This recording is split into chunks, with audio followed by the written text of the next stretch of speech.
Everyone, मैं हूँ आशिका सिन्हा और स्वागत है आपका स्कूल शिक्षा के इस ऑनलाइन लर्निंग प्लेटफॉर्म पे। तो आज की इस वीडियो में हम लोग बात करने वाले हैं सीएचएस 9th के सोशल साइंस के ट्रेंड एनालिसिस की। यानी आपके सोशल साइंस के जितने भी चैप्टर्स हैं वो इतने सालों में आपके कितने कितने क्वेश्चंस आए हैं हर एक चैप्टर से, उसके बारे में हम लोग यहाँ डिस्कस करने वाले हैं। और इस वीडियो के बाद आपको ये पता चलेगा कि कौन कौन से ऐसे चैप्टर्स हैं जिसपे आपको सबसे ज्यादा फोकस करना। लेकिन इससे पहले जब हम लोग बात करते हैं सोशल साइंस की, तो आपके सीएचएस के एग्जाम में जो है आपको पता है कि 100 क्वेश्चन आते हैं 9th में। 2 घंटे का आपको यहाँ समय मिलता है और साथ ही साथ क्या चीजें होती हैं, आपके हर एक सेक्शन से 5 सेक्शंस होते हैं, English, Hindi, science, social science और मैथमेटिक्स। तो हर एक सेक्शन से आपके 20 क्वेश्चन आते हैं। तो सोशल साइंस में सबसे बड़ा ये सवाल उठता है, अभी एक सबसे अगर जो हम लोग कहे टॉपिक जो चल रहा है वो है एनसीईआरटी। तो एनसीईआरटी में आपको पता है कि पहले पुरानी एनसीईआरटी चल रही थी, अभी अपडेट हुई है एनसीईआरटी, पूरी बुक ही चेंज हो गई है एंड न्यू एनसीईआरटी अब आ चुकी है। तो हम लोग उस पर भी बात करेंगे कि ओल्ड एनसीईआरटी से क्या क्या चीजें पढ़नी है, क्योंकि एक सवाल ये भी उठ रहा है कि ओल्ड एनसीईआरटी पढ़नी है कि न्यू एनसीईआरटी। तो हम लोग उस पर ही बात करेंगे साथ साथ कि ओल्ड एनसीईआरटी से आपके कितने कितने क्वेश्चन आए थे एंड देन अब जो न्यू एनसीईआरटी है उससे क्वेश्चंस कैसे आने वाले, और साथ साथ जो पुरानी वाली एनसीईआरटी थी उसमें आपको कौन कौन से क्वेश्चंस यहाँ पे पढ़ने होंगे, यानी चैप्टर्स। ठीक है, तो स्टार्ट करते हैं पहले ओल्ड एनसीईआरटी के जितने भी आपके चैप्टर्स हैं। तो पहले ये जान लीजिए कि सीएचएस का जो पैटर्न है वो 2024 में चेंज हो गया, क्योंकि जो एनईपी आई थी जिसके तहत आपको एनसीईआरटी फॉलो करनी है सबको, तो एनसीईआरटी जो है उससे अब सवाल आने लगे थे। इसीलिए आप देखते हो 2015, 16, 17, 18, 19 और फिर 23 में बहुत कम क्वेश्चंस आए, एकदम मिनिमल क्वेश्चंस, 1 या 2 ही क्वेश्चंस आपके एनसीईआरटी से आए थे। लेकिन जैसे ही 2024 में पैटर्न चेंज होता है, आपके पूरे के पूरे क्वेश्चंस एनसीईआरटी से हमें देखने को मिलते हैं। हाँ, जीके से भी क्वेश्चंस थे लेकिन एनसीईआरटी से काफी ज्यादा थे। और 25 में तो आपके पूरे के पूरे 20 आउट ऑफ 20 क्वेश्चंस एनसीईआरटी से ही आए थे सोशल साइंस के, जैसा कि आप यहाँ देख सकते हो। तो ये आपको ध्यान रखना है। तो अब हम लोग बात करेंगे बहुत सारी चीजों के ऊपर कि आपका जो क्वेश्चन है वो कैसे आएगा। जैसे आपकी जो ओल्ड एनसीईआरटी थी उसमें इतने सारे चैप्टर्स थे, है ना। यहाँ से जैसे आपका how, when and where, from trade to territory, ruling the countryside, tribals, when people revolt, civilising the native, educating the nation, women caste and reform, the making of the national movement, ये आपके पूरे history के chapters थे। ठीक है, फिर resources और second chapter था आपका लैंड, सॉइल, वाटर यानी natural resources, agriculture, industries, human resources. फिर इंडियन कॉन्स्टिट्यूशन दूसरा चैप्टर आपका understanding secularism, parliament, judiciary, marginalisation, public facilities और लॉ एंड सोशल जस्टिस। तो इतने सारे आपके सिविक्स और किससे, ज्योग्राफी के चैप्टर्स। तो इन सब से बहुत सारे क्वेश्चन आए 24 और 25 में। तो अभी एक सवाल आपका उठता है कि अब क्या आएगा क्वेश्चन, ओल्ड एनसीईआरटी से ही आएगा या फिर न्यू एनसीईआरटी से आएगा। तो ट्रेंड एनालिसिस में हम लोग ये भी समझ लेते हैं। तो जब हम लोग बात करते हैं तो ओल्ड एनसीईआरटी ऐसा नहीं है कि आपको पूरी ही छोड़ देनी, क्योंकि आप अभी भी श्योर नहीं है। जैसे सैनिक स्कूल की हम लोग बात करते हैं क्लास 9th के एंट्रेंस की, तो वहां पे सिलेबस ऑफिशियली आ चुका है और वहां दिखा दिया गया है कि हाँ आपके जो आपका एग्जाम है वो कहाँ से आएगा, न्यू एनसीईआरटी से आएगा, उसमें न्यू एनसीईआरटी के ही चैप्टर्स लिखे। लेकिन बात करें सीएचएस की, तो अभी तक इसने ऑफिशियली कोई भी नोटिफिकेशन नहीं दी है, तो हम लोग पक्के तौर पे कुछ भी नहीं कह सकते। लेकिन अब जरूरी क्या है कि हम लोग उस चीज पे फोकस करें कि आप ज्यादा से ज्यादा मार्क्स कैसे स्कोर कर पाए अपने एग्जाम में। तो आपको ऐसा नहीं है कि ओल्ड एनसीईआरटी पूरी छोड़ ही देनी है। न्यू एनसीईआरटी में आप एक एक चैप्टर यहाँ पे पढ़ोगे, क्योंकि बहुत ज्यादा चांसेस, ठीक है, 90% के ऊपर चांसेस है कि आपका जो क्वेश्चन है वो न्यू एनसीईआरटी से ही आएंगे।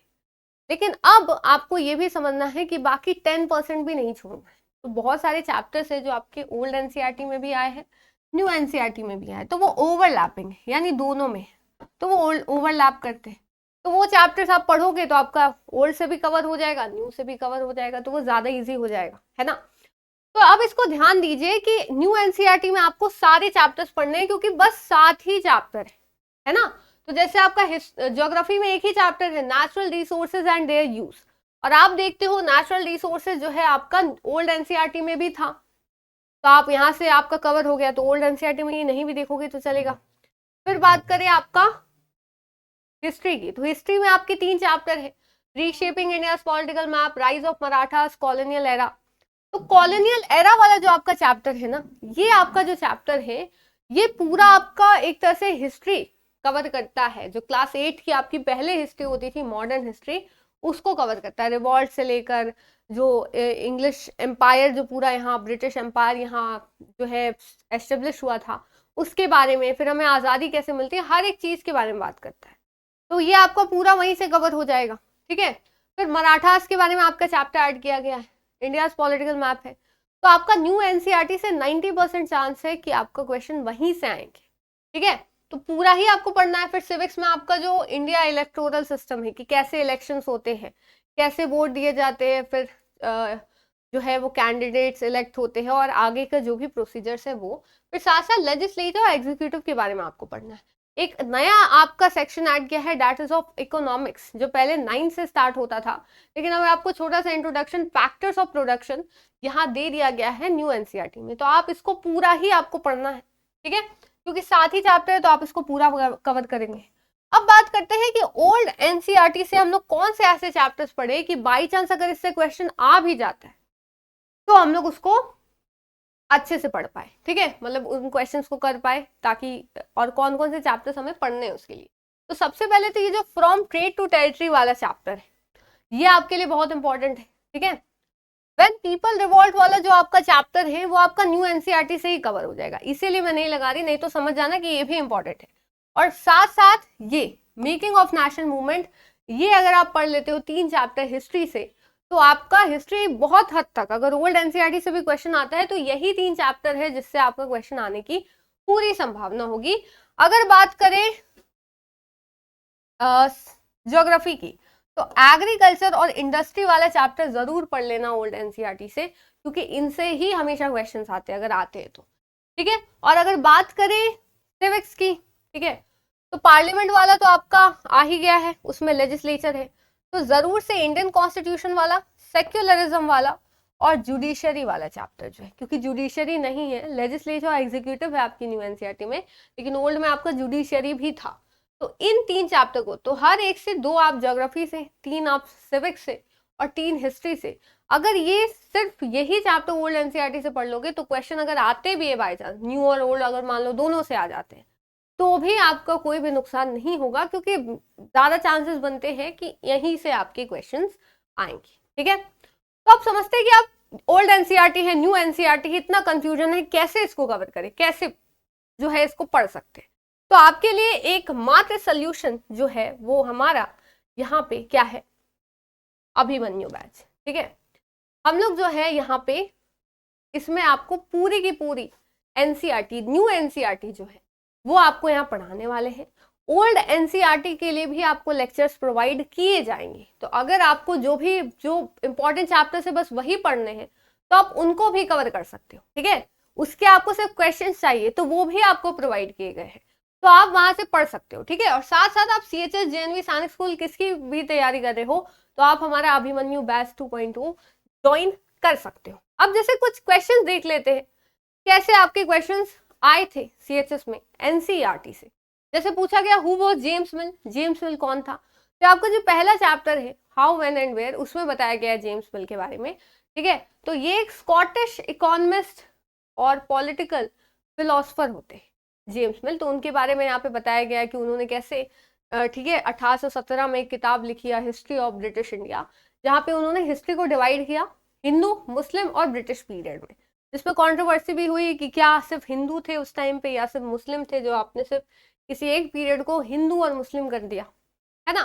फिर बात करें what was the system under which peasants were forced to grow indigo, तो ये आपका 3rd चैप्टर से हिस्ट्री के, है ना। तो उसमें पूछा गया कि कौन सा इसमें से सिस्टम था, तो निज और रैयती सिस्टम हो जाएगा, क्योंकि इसी के थ्रू जो है वो इंडिगो फोर्सफुली जो है वो उगवाया जाता था बंगाल में। तो बंगाल में फिर रिवॉल्यूशन होता है जिसको इंडिगो रिवॉल्यूशन कहते हैं, है ना, नील क्रांति कहते हैं, ब्लू रेबेलियन कहते हैं, तो वहां से ही आता है।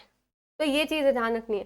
फिर आता है which of the following is correctly match. अब इसका आंसर जो है आप कमेंट सेक्शन में देंगे, ठीक है। कुछ क्वेश्चन है और ये सब PYQs है जो आए हुए हैं आपके एग्जाम में, तो इसका आंसर आप कमेंट सेक्शन में देंगे। कुछ क्वेश्चन है जैसे ये है, who decided that Bahadur Shah Zafar would be the last Mughal king. तो ये भी आप दोगे कमेंट सेक्शन में, ठीक है। साथ साथ the English education act was introduced in which year. तो ये आपके कुछ सवाल यहाँ पे बनते हैं। बाकी अगर आप डिटेल में सारी चीजें समझना चाहते हो तो हमारा अभिमन्यु बैच, जैसा कि मैंने आपको बताया, आप ज्वाइन कर सकते हो, ठीक है। फ्रॉम आवर्स आप इंस्टॉल कर सकते हो स्कूल शिक्षा ऐप, ठीक है, गूगल प्ले स्टोर से। वहां जाकर आप इसको इंस्टॉल करिए, फिर आप अपनी क्लास सिलेक्ट कर सकते हो, जिस भी क्लास में आप 6th में, 9th में, 11th में, एंड देन आप इसको ज्वाइन कर सकते हो। बाकी कोई भी अगर आपको दिक्कत हो, कोई भी क्वेरी हो, तो ये 2 नंबर्स आप दिए गए हैं, आप कॉल या मैसेज करके इसमें सारी चीजें पूछ सकते हो। और अभी जो है हमारे बैच में बहुत बड़ा ऑफर चल रहा है ऑफ 40%, क्योंकि हमारे बेसिक शिक्षा को 4 साल यहाँ पूरे हो चुके हैं, तो आप इसका भी जो है वो अवेल कर सकते हो उसको by using our coupon code FOUR4, ठीक है। चलिए, तो उम्मीद है आपको यहाँ सारी चीजें समझ में आई होंगी, सारे कंफ्यूजन क्लियर हो गए होंगे। फिर भी अगर आपको कोई डाउट है तो आप कमेंट सेक्शन में पूछ सकते हो, आपको रिप्लाई मिल जाएगा। नहीं तो अगर ज्यादा बच्चों के सेम डाउट्स होंगे तो उस पर आपको वीडियो भी प्रोवाइड कर दी जाएगी। इसलिए चैनल को जरूर से सब्सक्राइब करिए, ताकि आगे आने वाले जो वीडियो के अपडेट्स है वो आपको मिलते रहे। तो फिर मिलते हैं नेक्स्ट वीडियो में, तब तक के लिए thank you so much, bye bye, Jai Hind, जय भारत।